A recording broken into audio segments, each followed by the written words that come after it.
Hi, this is Riley, and this is Torrevieja News for Thursday, the 6th of August, 2026, brought to you by White Doves, your funeral plan, will, and probate all under one roof. Let's start with some major transport news for our region. The regional government has awarded a contract worth over €1.3 million to draft the expansion project for the CV95 road between Orihuela and Torrevieja. This initial work includes a feasibility study and setting out the plans for a future infrastructure project that could eventually see an investment of around €180 million to improve connections between the coast and inland areas. Staying local, Torrevieja Council has opened an investigation after rust-like stains reappeared on the newly installed stainless steel railings along the Levante breakwater promenade.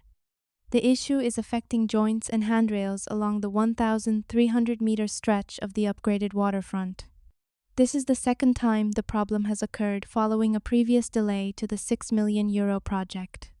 An independent laboratory has now been hired by the local councillor for public works, Sandra Sanchez, to figure out what is causing the discoloration while the work remains under warranty. Widening out slightly to neighboring Benidorm, local police are warning beachgoers to be on their guard against a fake sunbed attendant scam. Scammers have been posing as official rental staff and handing out fake receipts. Officers point out that the fraudsters are charging €18 for a sunbed instead of the official price of €6, which is clearly displayed on beach signage.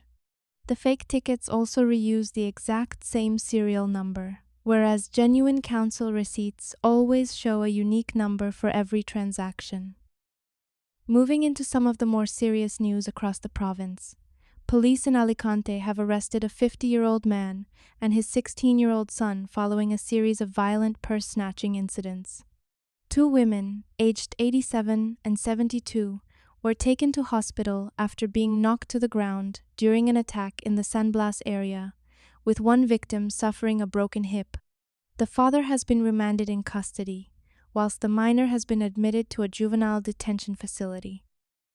Back in Torrevieja, Guardia Civil officers have arrested a man who was caught carrying a loaded semi-automatic handgun in a public street.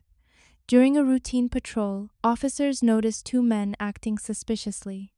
A search of a shoulder bag revealed the weapon, which had 13 rounds in the magazine and one loaded in the chamber, alongside a partially erased serial number. A subsequent search of a property turned up additional ammunition and a fake identity card, leading to charges including illegal possession of weapons and involvement in a criminal group. Finally, in national news, a tragic incident occurred at the Guardia Civil barracks in Llanes, Asturias. A former officer who had recently been dismissed from the force and had a history of gender-based violence, entered the facility with a stolen firearm and killed his 50-year-old ex-wife, Laura Cruz Vega. Several officers were injured before a sergeant mortally wounded the gunman during an exchange of fire in the garage. The victim had served at the station for over 10 years and leaves behind 3 children. If you want to find out more about these stories and others, visit thisistorrevieja.com and remember to follow and subscribe wherever you get your podcasts.